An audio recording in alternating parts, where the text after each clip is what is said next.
मानव जीवन और शरीर दुर्बल। एक बार की बात है, एक दयालु राजा ने एक लोहार की दुर्दशा को देखकर उसको चंदन का बगीचा उपहार में दे दिया। लेकिन उस लोहार को चंदन के पेड़ों की कीमत का कोई ज्ञान नहीं था।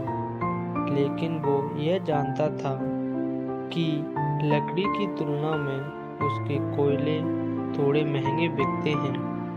इसीलिए उसने पेड़ों को काटा और उन्हें कोयले के रूप में बदल के बेच दिया। धीरे धीरे पूरा बगीचा खत्म हो गया। कुछ दिनों बाद राजा उस लोहार के घर के पास से ही गुजर रहा था। राजा ने सोचा कि लोहार अब बहुत अमीर हो गया होगा, उसे मिलकर उसका हाल चाल पूछता चलूं। लेकिन वास्तव में देखने पर मालूम हुआ कि लोहार की हालात पहले जैसे ही है। राजा को आश्चर्य हुआ। राजा को लोहार ने बगीचे के साथ क्या किया उसका पता चला। राजा को लोहार की अज्ञानता से दुख हुआ। राजा ने लोहार से पूछा, क्या तुम्हारे पास उन पेड़ों का कोई हिस्सा बचा है? तब लोहार ने कुल्हाड़ी को उठाया, राजा को दिखाया। राजा ने उस चंदन की लकड़ी को लेकर लोहार को एक चंदन के व्यापारी के पास भेजा।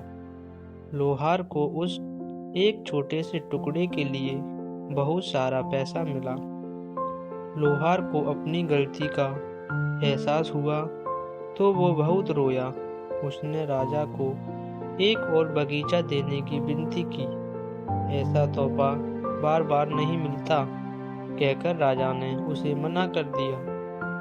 अब इस कहानी को हम अपने जीवन के साथ जोड़कर देखते हैं। दोस्तों, हमारी जिंदगी भी उस लोहार की तरह है। हमें अपने जीवन का महत्व जीवन के अंतिम सांसों में ही समझ आता है। जब हम समझते हैं तब हम कहते हैं, भगवान तुम्हें थोड़ा समय और दे दो। लेकिन उस समय मिलना संभव है। मानव जीवन अनमोल है, ऐसी जिंदगी दोबारा नहीं मिलती। कहानी का सारांश, इस दुनिया में नंबर 1 दुर्बल चीज क्या है? मानव जीवन और मानव शरीर। इस चंदन का मूल्य समझ लो, वरना उसका कोई